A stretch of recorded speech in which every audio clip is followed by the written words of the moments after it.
Same sex marriage जिसके बारे में आपने पिछले कुछ दिनों में जरूर सुना होगा, तो आखिर क्या होता है सेम सेक्स मैरिज?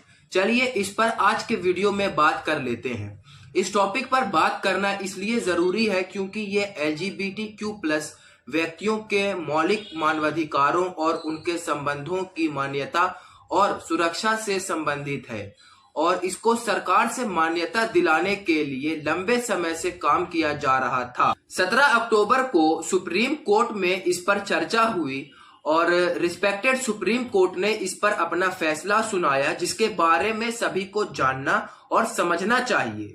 मंगलवार यानी 17 अक्टूबर को 5 जजों की संविधान पीठ ने कहा कि कोर्ट स्पेशल मैरिज एक्ट में बदलाव नहीं कर सकता।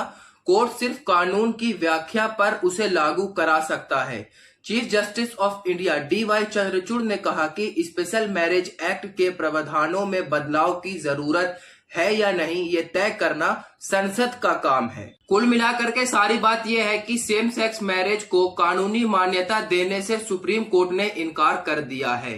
यहाँ एक बात और ये भी समझिए कि सेम सेक्स मैरिज समलैंगिक विवाह कानूनी तौर पर या सामाजिक रूप से मान्यता प्राप्त एक ही लिंग के लोगों के विवाह को कहते हैं। लेटेस्ट डेटा के मुताबिक अगर बात करूं तो इस दुनिया में 34 देशों में समान लिंग वाले जोड़ों के बीच विवाह कानूनी रूप से किया जाता है और उन्हें मान्यता प्राप्त है। और ये भी जान लीजिए कि इनकी कुल आबादी 1 अरब से ज्यादा है। 1 जनवरी 2024 को सेम सेक्स मैरिज एस्टोनिया में भी कानूनी हो जाएगा और ये ऐसा करने वाला 35वां देश बनेगा। मॉडर्न डेज में कानूनी रूप से विवाह करने वाले पहले समलैंगिक जोड़े 1971 में यूनाइटेड स्टेट्स ऑफ अमेरिका के माइकल मैकोनेल और जैक बेकर थे। सेम सेक्स मैरिज को समानता प्रदान करने वाला पहला कानून 2000 में नीदरलैंड में पारित किया गया था, जिसे 1 अप्रैल 2001 को लागू किया गया था। आगे बात करने से पहले मैं आपको एक टर्म हेट्रोसेक्सुअल समझाना चाहूंगा। हेट्रोसेक्सुअल का मतलब होता है जब एक मेल और फीमेल शादी करते हैं, एक दूसरे को पसंद करते हैं, तो उसको कहा जाता है हेट्रोसेक्सुअल और इसको नॉर्मल मानते हैं। लेकिन बाकी की चीजें जैसे LGBTQ कम्युनिटी, लेस्बियन, गे, इन सबको हम अलग तरीके से ट्रीट करते हैं और ये बात हकीकत है। हम लोग इन कम्युनिटी से आने वाले लोगों का मजाक उड़ाते हैं, उन्हें गलत तरीके से ट्रीट करते हैं और उनकी कम्युनिटी का अपमान करते हैं, जो कि नहीं होना चाहिए। इन्हीं सब चीजों को ठीक करने के लिए सेम सेक्स मैरिज को लीगल कराने की मांग चल रही थी और तकरीबन 10 दिन तक सुप्रीम कोर्ट में इस पर बहस हुई थी। 5 जजों की बेंच इस पर सुनवाई कर रहे थे, जिसमें chief justice of India DY Chandrachud, justice Sanjay Kishan Kaul, justice S Ravindra Bhat, justice Hima Kohli और जस्टिस PS नरसिम्हा शामिल थे। अब मैं आपको थोड़ा बैकग्राउंड समझा देता हूँ। सेम सेक्स मैरिज के जो पिटिशनर थे उनका साफ कहना है कि ये जो सेम सेक्स कम्युनिटी है और बाकी की जो कम्युनिटी है उनको इक्वालिटी राइट्स मिलना चाहिए, जैसे हेट्रोसेक्सुअल को मिला हुआ है।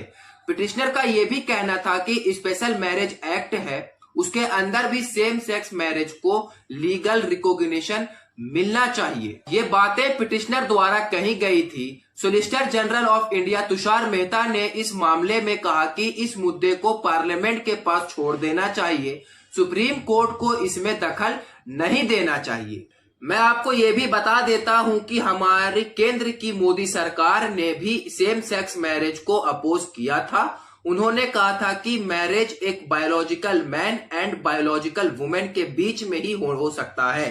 सेम सेक्स मैरिज को हमारा समाज एक्सेप्ट नहीं कर सकता। जस्टिस चंद्रचूड़ ने यह भी कहा कि होमोसेक्सुअलिटी या क्वीरनेस सिर्फ अर्बन एलीट क्लास तक सीमित नहीं है, बल्कि गांव में खेती करने वाली महिलाएं भी क्वीर हो सकती हैं। CGI ने कहा कि ट्रांसजेंडर महिला को एक पुरुष से शादी करने का अधिकार है, उसी तरह ट्रांसजेंडर पुरुष को महिला से शादी करने का अधिकार है।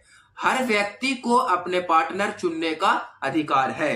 सुप्रीम कोर्ट ने केंद्र और राज्य सरकारों को निर्देश भी दिया है, चलिए उसके बारे में बता देता हूं।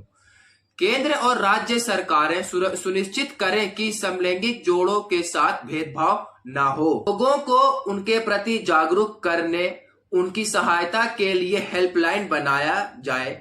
किसी बच्चे का सेक्स चेंज ऑपरेशन तभी हो जब वह इसके बारे में समझने योग्य हो। किसी को जबरन सेक्स प्रवृत्ति में बदलाव वाला हार्मोन न दिया जाए। ऐसे जोड़ों के खिलाफ एफआईआर प्राथमिक जांच के बाद ही दर्ज हो। तुषार मेहता ने कहा कि केंद्र समस्याओं का हल तलाशने के लिए एक कमेटी बनाने को तैयार है। ये कमेटी इन कपल की शादी को कानूनी मान्यता देने के मुद्दे में दखल नहीं देगी। जस्टिस पीएस नरसिम्हा ने कहा कि समलैंगिकों के रिश्ते को शादी के रूप में मान्यता देने की जरूरत नहीं। दो लोगों के जुड़ाव को शादी के बराबर नहीं माना जाना चाहिए। सुप्रीम कोर्ट के इस फैसले पर आपकी क्या राय है, आपके क्या विचार हैं, उसके बारे में आप इस वीडियो के कमेंट सेक्शन में लिख सकते हैं।